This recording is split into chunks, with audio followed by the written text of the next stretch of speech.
حدثنا محمد بن العلاء قال حدثنا حماد بن أسامة عن بريد بن عبد الله عن أبي بردة عن أبي موسى عن النبي صلى الله عليه وسلم قال: مثل ما بعثني الله به من الهدى والعلم كمثل الغيث الكثير أصاب أرضا، فكانت منها نقية قبلت الماء فأنبتت الكلأ والعشب الكثير، وكانت منها أجادب أمسكت الماء فنفع الله بها الناس فشربوا وسقوا وزرعوا. وأصابت منها طائفة أخرى إنما هي قيعان لا تمسك ماء ولا تنبت كلأ، فذلك مثل من فقه في دين الله ونفعه ما بعثني الله به فعلم وعلم، ومثل من لم يرفع بذلك رأسا ولم يقبل هدى الله الذي أرسلت به. قال أبو عبد الله: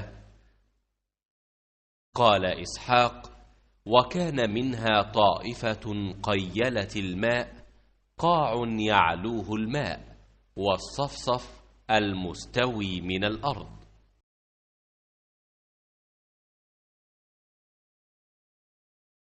آپ صلی اللہ علیہ وآلہ وسلم نے فرمایا کہ اللہ تعالیٰ نے مجھے جس علم و ہدایت کے ساتھ بھیجا ہے اس کی مثال زبردست بارش کی سی ہے جو زمین پر خوب برسے۔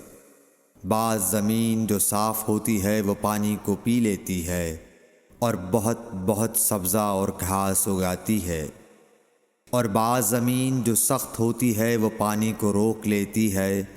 اس سے اللہ تعالیٰ لوگوں کو فائدہ پہنچاتا ہے، وہ اس سے سیراب ہوتے ہیں اور سیراب کرتے ہیں۔ اور کچھ اور زمین کے بعض خطوں پر پانی پڑتا ہے جو بالکل چٹیل میدان ہوتے ہیں، نہ پانی روکتے ہیں اور نہ ہی سبزہ اگاتے ہیں۔ تو یہ اس شخص کی مثال ہے جو دین میں سمجھ پیدا کرے اور نفع دے، اس کو وہ چیز جس کے ساتھ میں مبعوث کیا گیا ہوں اس نے علم دین سیکھا اور سکھایا، اور اس شخص کی مثال جس نے سر نہیں اٹھایا یعنی توجہ نہیں کی، اور جو ہدایت دے کر میں بھیجا گیا ہوں اسے قبول نہیں کیا۔ صحیح بخاری حدیث نمبر 79۔